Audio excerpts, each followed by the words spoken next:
Nous bénissons encore le Seigneur pour sa fidélité. Nous bénissons encore le Seigneur pour son amour, pour ses bienfaits. Et dans tout ce que tu peux traverser, bien-aimé, reconnais qu'il est toujours Dieu. Il reste et il demeure ton Dieu. Alléluia. Alors, je vais très rapidement prendre le livre de Ézéchiel. Ézéchiel chapitre 30, je vais prendre le verset 18. On va lire à partir du verset 29. Ézéchiel chapitre 18, à partir du verset 29, la parole de Dieu dit, « La communauté d'Israël dit, la manière d'agir du Seigneur n'est pas correcte. Est-ce que ce sont mes façons d'agir qui ne sont pas correctes, communauté d'Israël? Ne serait-ce pas plutôt vos façons d'agir qui ne sont pas correctes? C'est pourquoi je vous jugerai chacun en fonction de sa conduite, communauté d'Israël. Déclare le Seigneur l'Éternel, revenez à moi et détournez-vous de toutes vos transgressions, afin que vos fautes ne causent pas votre perte. Débarrassez-vous de toutes les transgressions que vous avez commises. Faites-vous un cœur nouveau et un esprit nouveau. Pourquoi devriez-vous mourir? Communauté d'Israël, en effet, je ne prends pas plaisir à voir mourir quelqu'un.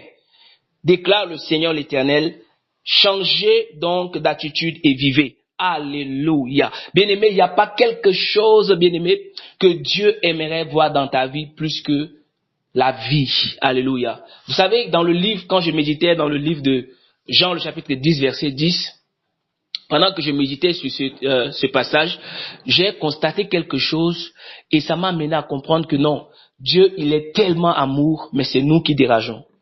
Dieu, il nous aime tellement que il est prêt à faire des merveilles pour nous. Il est prêt à faire des grandes choses pour nous. Mais le seul problème avec Dieu, alléluia, c'est que Dieu, il a des principes et lui, il honore toujours sa parole. Et je vais dire quelque chose que peut-être ça peut te scandaliser.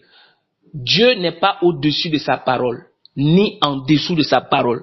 Alléluia. Ça veut dire, je vais expliquer. Ça veut dire, quand Dieu dit une chose, alléluia, c'est ça qu'il réalise. Donc Dieu, il dit quoi? Je veille sur ma parole pour l'accomplir. Je veille sur ma parole pour l'exécuter.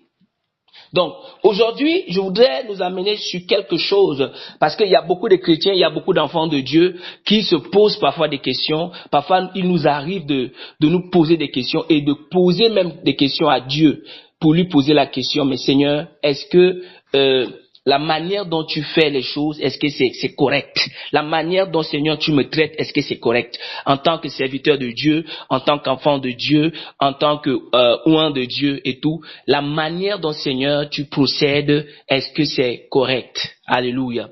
Et j'aimerais aussi nous faire comprendre que il y avait aussi quelqu'un dans la Bible qui avait aussi interrogé Dieu. Il n'y avait pas seulement une personne, il y avait beaucoup de gens qui ont interrogé Dieu dans la parole de Dieu. Notamment, je prends l'exemple de Job. Job, tout le monde connaît l'histoire de Job. Mais dans cette situation que Job a vécue, Dieu lui a dit ceci. Quand je créais le ciel, est-ce que tu étais né? Quand je limitais les eaux et tout, est-ce que tu étais là? Ça veut dire que l'homme, l'être humain, ne peut pas contester quoi que ce soit avec son créateur pour dire que Seigneur, pourquoi tu as fait comme ça, tu aurais dû faire comme ça et tout, parce que il n'y a pas quelqu'un qui veut te faire du bien plus que Dieu. Alléluia. Personne ne peut t'aimer plus que toi-même. Personne ne peut t'aimer comme Dieu t'aime. Dieu nous aime tellement que il veut toujours que nous soyons heureux. Il veut toujours que nous ayons la vie. Alléluia. Et tout à l'heure, j'avais ouvert une parenthèse. Je disais que j'avais fait une méditation sur le livre de Jean.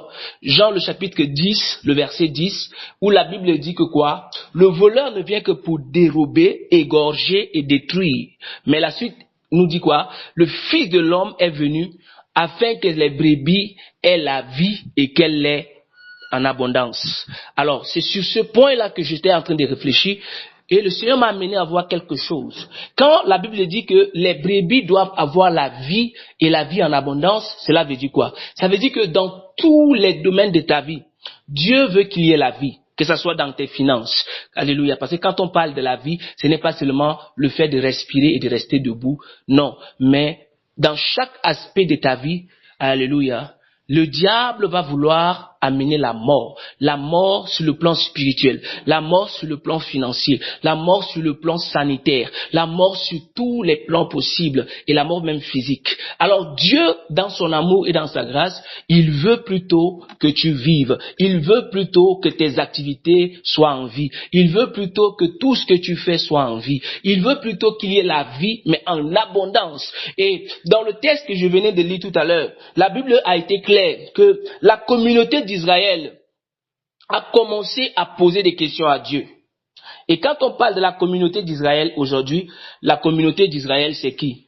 La communauté d'Israël c'est toi et moi. Nous formons ici une communauté. Cité de David ici c'est une communauté. Alléluia. Alors nous formons une communauté des enfants de Dieu. Israël aujourd'hui, ce n'est pas une nation. Israël, nous sommes ce peuple choisi de Dieu qui appartenons maintenant à la race des élus. Alors nous faisons partie d'Israël. Ça veut dire que nous sommes des enfants de Dieu, le peuple choisi de Dieu, le peuple aimé de Dieu, le peuple valorisé de Dieu, valorisé par Dieu. Nous sommes ce peuple-là. Mais est-ce que, bien-aimés, dans toutes ces choses ou dans ces appellations-là, est-ce que nous trouvons notre compte véritablement? Ou qu'est-ce qui fait que nous ne trouvons pas notre compte? Si réellement je suis aimé de Dieu, si réellement je suis enfant de Dieu, si réellement je suis élu de Dieu, si réellement je suis choisi de Dieu, chouchou de Dieu, pourquoi alors je subis tout ce que je suis en train de subir? Pourquoi alors je suis en train de traverser toutes ces situations? Voilà l'interrogation, voilà la question que beaucoup de chrétiens se posent. Et de la même manière que tu te poses cette question a été aussi posée au temps d'Ézéchiel. Alléluia. Vous savez, tout ce que nous vivons aujourd'hui, tout ce qui nous arrive aujourd'hui, les prophètes qui ont vécu avant nous ont vécu ça. Les gens qui ont servi Dieu avant toi et moi sont passés également par là. Dans, comment il s'appelle? Salomon peut dire que vanité de vanité, tout est vanité. Rien de nouveau sous le soleil. Ça veut dire que tout ce que tu vis, les problèmes que tu as aujourd'hui, il y a quelqu'un qui a eu ce même problème avant toi. Mais tout dépend de l'attitude que cette personne a eue pour vaincre ce problème. Donc, ici, nous voyons que la même question que beaucoup des enfants de Dieu se posent, cette question a été posée. La communauté d'Israël, alléluia, pose la question. La Bible dit, la manière d'agir du Seigneur n'est pas correcte. D'abord, premièrement, avant même de poser une question, la communauté d'Israël a fait une analyse. La communauté d'Israël, les enfants de Dieu, ils ont leur façon de voir les choses. Ils commencent à juger la manière dont Dieu les traite. Ils commencent à dire que Seigneur, ta façon de nous traiter n'est pas correcte. Regarde comment les païens sont bénis. Regarde, nous sommes là tous les jours en train de jeûner, en train de prier. Nous sommes dans ta maison. Nous demandons ceci, nous demandons cela. Mais c'est maintenant que la situation s'empire. Alléluia. Il y en a qui sont même fatigués. Ils disent que je ne veux plus prier. J'ai prié, tout mon corps me fait mal. Je ne vois rien, rien ne se passe. Ils sont découragés. Ils préfèrent même aller voir les marabouts. Il y en a qui ont même pris la décision de dire que eux, ils ne mettront plus pied à l'église. Il y en a qui ont pris même la décision que eux, non, si c'est Dieu, non, ça prend trop de temps. Il y a trop de lenteur là-bas. Non, ils savent comment eux-mêmes ils vont faire pour trouver la solution à leur situation. Bien-aimés, ces gens sont passés par là. Alléluia. Mais avec Dieu, il y a toujours une raison. Amen. Avec Dieu, voilà la réponse que Dieu va leur donner. Et cette réponse est valable pour nous. Nous, aujourd'hui, dans la nouvelle alliance, nous avons la même réponse. La Bible dit que Dieu est le même hier, aujourd'hui et éternellement. Alors il dit, est-ce que ce sont mes façons d'agir qui ne sont pas correctes? Voilà la question que Dieu leur pose. Est-ce que ce sont mes façons d'agir qui ne sont pas correctes? Deuxième chose, il dit, communauté d'Israël, ne serait-ce pas plutôt vos façons d'agir qui ne sont pas correctes? Et c'est la question que tu dois te poser. Un enfant de Dieu qui veut être béni de Dieu, un enfant de Dieu qui veut avancer, doit arrêter de jeter la faute sur le pasteur, doit arrêter de jeter la faute que l'autre n'a pas beaucoup d'onction, c'est pourquoi quand il prie ma vie ne change pas, doit arrêter de jeter la faute sur Dieu. Depuis que je prie Dieu, Dieu voit les autres, il ne me voit pas. Arrête d'accuser Dieu. Dieu n'est pas la cause de ton retard, ni de ton problème. Ce n'est pas Dieu le problème. Et parfois, je peux même te choquer. Ce n'est pas le diable. Je vais encore aller plus loin. Parfois, ce n'est même pas le sorcier de ton village qui t'empêche d'avancer. C'est toi le problème. Alléluia. Nous sommes dans une génération où nous n'avons pas de limites. Le Saint-Esprit est là 24 heures sur 24 avec nous, mais les gens ont des difficultés à parler avec Dieu, à recevoir une réponse. Quand tu pries, c'est comme si tu parles seul, tu n'écoutes même pas la voix de Dieu. Pourquoi? Pourquoi quand tu pries même la réponse à ta prière, tu n'as pas? Pour te rassurer, parce que même si tu demandes quelque chose à Dieu qui ne veut pas te donner, rien que le fait que Dieu te dise que bon, je ne veux pas faire, ça veut même te soulager. Quand tu causes avec quelqu'un, mais la personne ne te répond même pas, pose-toi la question, qu'est-ce qui se passe, bien-aimé? Alors que Dieu, il aime que nous entrions dans sa présence. Dieu, quand tu viens dans sa présence pour prier, la Bible dit que personne ne peut venir dans la présence de Dieu et retourner comme tel. Alors, où est le problème? Qu'est-ce qui ne va pas? On a l'habitude de citer Ésaïe 59. On crie même avec. C'est devenu même un refrain. Tout le monde connaît ce verset.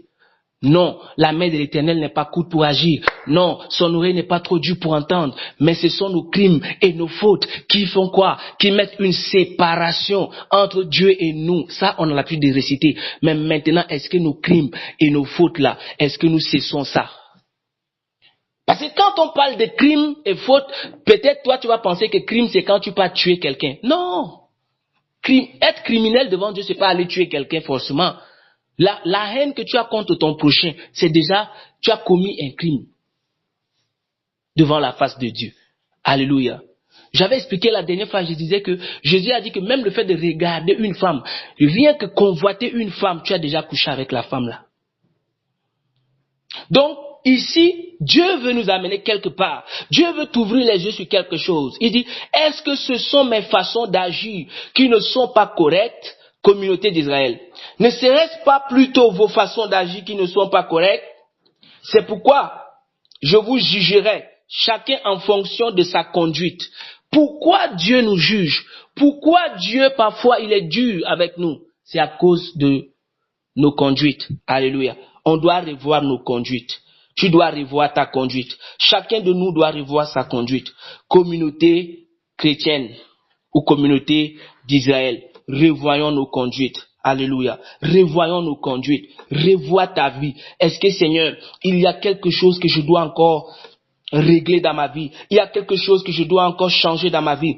Pose la question à Dieu. Mais certainement le Saint-Esprit va te dire, oui, ton problème est à tel niveau. Il faut que tu changes tel aspect. Il faut que tu changes telle chose. Si tu veux voir ma gloire, si tu veux que je commence à me manifester dans ta vie, il faut changer telle chose dans ta vie. Si tu veux aller un peu vite, alléluia. C'est pourquoi je vous jugerai, chacun en fonction de sa conduite. Communauté d'Israël, déclare le Seigneur l'Éternel, revenez à moi et détournez-vous de toutes vos transgressions, afin que vos fautes ne causent pas votre perte. Qu'est-ce qui cause ta perte? C'est pas le sorcier qui cause ta perte. Alléluia. Le sorcier, il attend seulement l'occasion. Dès que tu lui ouvres la porte, lui aussi il vient frapper fort.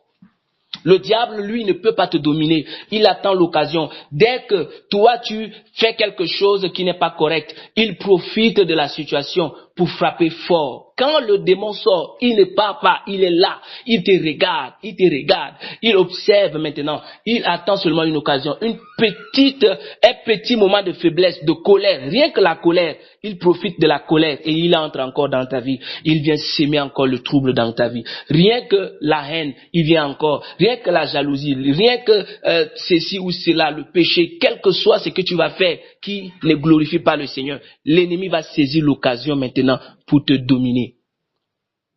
Tout à l'heure, quand j'étais en train de donner les sujets de prière, je disais que c'est pas moi qui le dis, mais la parole de Dieu dit que or le Seigneur c'est l'Esprit, et là où il y a l'Esprit de Dieu, il y a la liberté. C'est pour la liberté que Jésus nous a affranchis. Il n'y a plus de condamnation pour ceux qui sont en Jésus-Christ.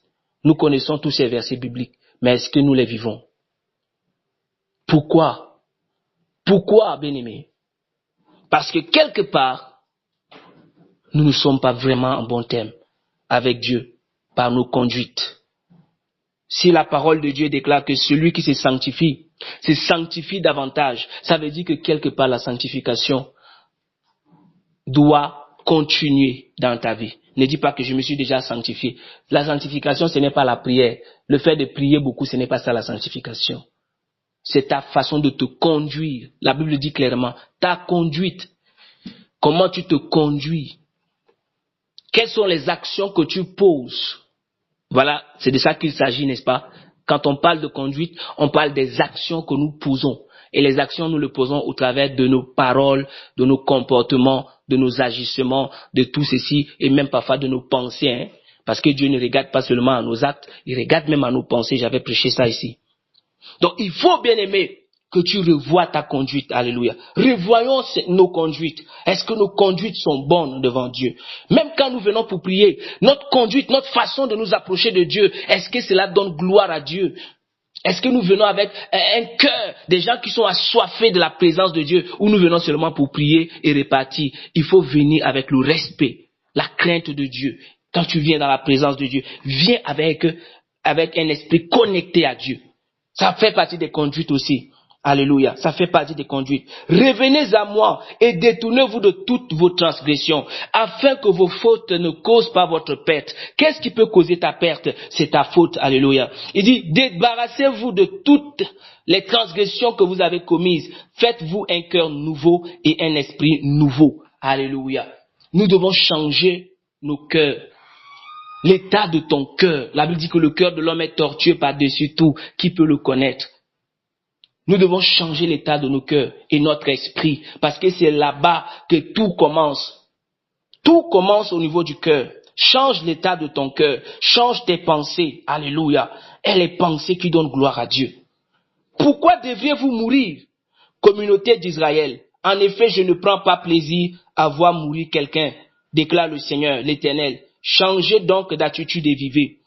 Dieu nous fait comprendre que lui, son problème, il n'est pas contre le fait que nous vivions. Il n'est pas contre le fait que nous soyons bénis. Il n'est pas contre le fait que nous puissions avancer. Mais le problème, c'est que nous devons tout simplement changer d'attitude et nous allons vivre. Si nous changeons d'attitude, nous allons avancer. Si nous changeons d'attitude, les choses qui n'ont pas longtemps marché dans nos vies vont commencer à marcher seules. Si tu commences à changer d'attitude, les choses qui étaient bloquées dans ta vie seront débloquées. Alléluia. Ne change pas d'attitude un jour, 2 jours et tu dis que Seigneur, j'ai déjà changé d'attitude, mais pourquoi je n'ai pas vu le changement? Non, non, non, non, ça ne se passe pas comme ça avec Dieu. Quand tu changes d'attitude, Dieu veut que cela soit toute ta vie. Alléluia. Ne change pas seulement un jour, 2 jours. Dès que tu vois que Dieu ne change, il n'y a pas un signe, il n'y a pas un petit changement dans ta vie, tu commences à refaire les mêmes choses. Après, tu reviens encore, tu vas tourner en rond.